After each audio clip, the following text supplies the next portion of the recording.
So I'd like to welcome everyone today to our first in a series of live streaming events in support of Sage Summit. Sage Summit will be in Washington, D.C. this year, July 21st through the 26th. I am beyond thrilled to have Brad Smith with me today. Brad Smith is the Executive Vice President of Customer Experience at Sage. I'm going to primarily turn the conversation over to Brad today, and I'd really like you to start, Brad, if you wouldn't mind talking about why you're excited about Sage Summit and in particular Sage City. Well, thank you first for the invite and the ability to talk about this. Sage City, for me, was one of the high points of my entire career. Going back in time to 2012, I had just joined the company in July, coming here from Yahoo, and got to go to my very first Sage Summit and my very first Sage City in August. I've done open space collaboration type exercises before for rooms of 50 to 60 people, but to do it in that magnitude, to have everybody self-aligned to the companies and the industries and the business roles that represent their day-to-day life, to have those conversations generated in such a way that it wasn't really tied to product or technology per se. It was more tied to what I do with my day job. I found that entire thing absolutely fascinating. And if you're a customer experience professional like myself, it's all about the end user, right? Our currency of measurement ought to be the individual. And so to understand at the individual level what these people care about, I found absolutely fascinating. I was in the accountant city, and I got to sit down at a table with 8 other accountants. They'd never met each other at all. They all agreed collectively within maybe 4 to 5 minutes that their biggest issue, their biggest problem that they didn't know was how to manage iPads. And it's a new fixed asset. How do we manage this asset in our business, and how do we set up the depreciation schedules and tables? And as I listened to this dialogue, and being completely new to Sage, I'm trying to put myself in the shoes of these individuals, and I'm trying to think about why is this? Why out of all the millions of things they could have talked about, why is this one a big deal? Afterwards, after the conversation had concluded, I went back and I did some profile analysis, and I thought, well, clearly this must be a training issue. This must be, a new kid challenge. The collective career span of that table, based on their LinkedIn profiles, was well over 120 years worth of experience. And then I looked, and they were on 5 different products that Sage offers, right? Some of our small business stuff, Sage 50 US, Sage 50 Canada, some fixed asset management solutions, an ERP solution, and then also our X3 ERP solution. So now it's a real head scratcher, right? I've got a table of 8 people. They don't know each other. They all agree this is a problem they want to solve. They're clearly deeply experienced, and they're on 5 of our different product lines. For me, that's noteworthy. That's a call to action.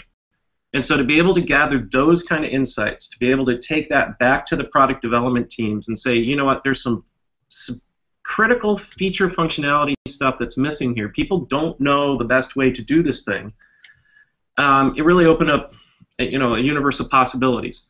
So imagine that happening 660 times, which is what happened last year, and that's what we're going to get to do again this year in Washington, D.C., and then extend that into an online community as well. So I'm giddy with excitement, you can put it that way, about this year's event. So you just referenced the idea that we would extend this into an online community as well. Can you talk a little bit about Sage City and how it will reveal itself in an online format? Sure. Today, Sage has a number of peer-to-peer or customer-to-customer communities. There are probably 5 or 6 of them. They're in varying stages of maturity or development or capabilities. They're probably more marketing-centric than they are customer support or service-centric. So what we're doing is we're consolidating all those communities into a single massive community. We're going to be beta launching it, soft launching it in June, and it'll be fully online and available to everyone in concert with Sage Summit this year. So the idea is that I can come to this community and I can interact with other customers just like myself around product-centric issues. So we'll have product branches for each, Sage 50, Sage 100, Sage 300. And then within those product branches, we'll have the major functionality laid out. So I have an accounts payable problem inside of Sage 300. But the other thing that's equally exciting to me is we're opening up community branches that are tied more towards those business roles that are referenced in Sage City. So the idea here is that you're going to be able to connect to fellow customers, fellow peers in advance of Summit.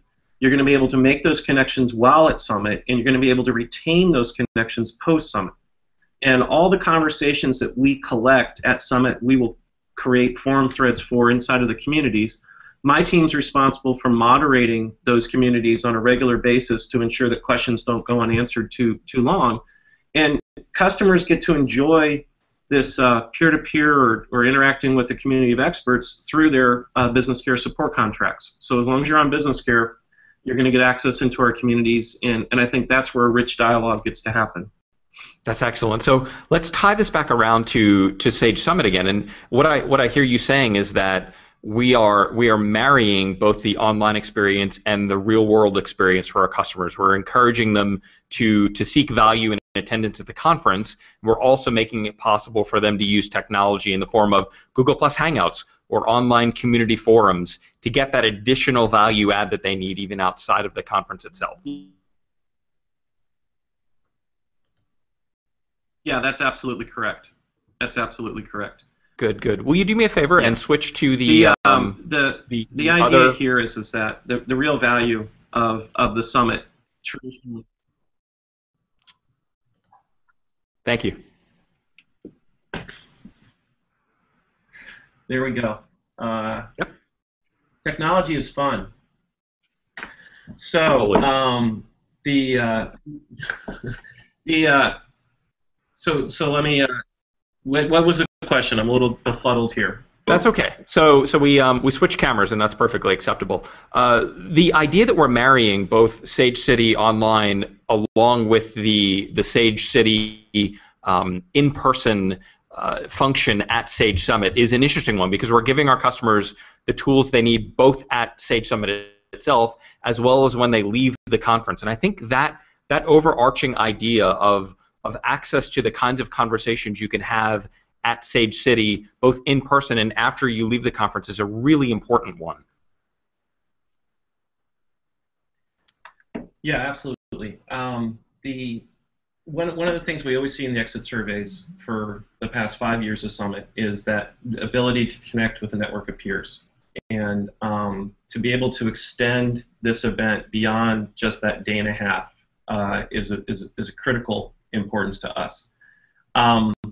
One of the things that customers really value is the ability to learn from their peers on the right approach. I mean, going back to the example of the fixed asset inventory conundrum with the iPads, the problem is that there's probably 5 or 6 generally acceptable ways to depreciate that asset. And what's the right way for that particular business and how they think about fixed asset, ownership? And our products allow the customer to do that particular function, let's say 5 or 6 different ways, but why would they want to choose way number 1 versus way number 2 versus way number 3? Mm-hmm. And if you talk to our support analysts, we'll have a great opinion. We'll be able to tell you what most customers do, but that ability to talk to your peers and get those kind of insights is one of the things that I feel a special responsibility to uphold. The other thing is that we'd like Summit to be a reoccurring event that happens throughout the year. Right, I would love to have a Sage City reunion as an online event, post Summit. I'd like to take those conversations and move them forward. And from a customer experience point of view, typically when a customer calls in for support, they give you what their problem statement is. They say, I'm trying to do this thing, it's not working. When you go to a community, typically what you say is, hey, I'm trying to do this thing, and when I try to do this thing, I'm running into this. Has anybody else ever experienced that? And that first part of that sentence, I'm trying to do this thing, is the magic part of the equation. Because that tells us what it is that our customers actually care about, what it is that they're actually using in our products and their services. It tells us where we need to optimize that product experience, that user experience, that onboarding experience.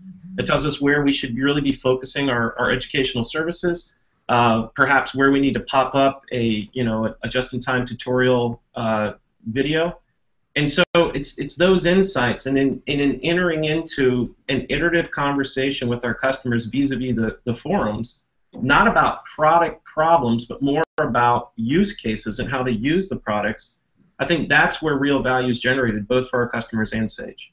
Yes, that was such an excellent point. And if I were going to be snarky in my response to you, I would say, so we're listening to our customers? Right. It's the only thing that works. Exactly.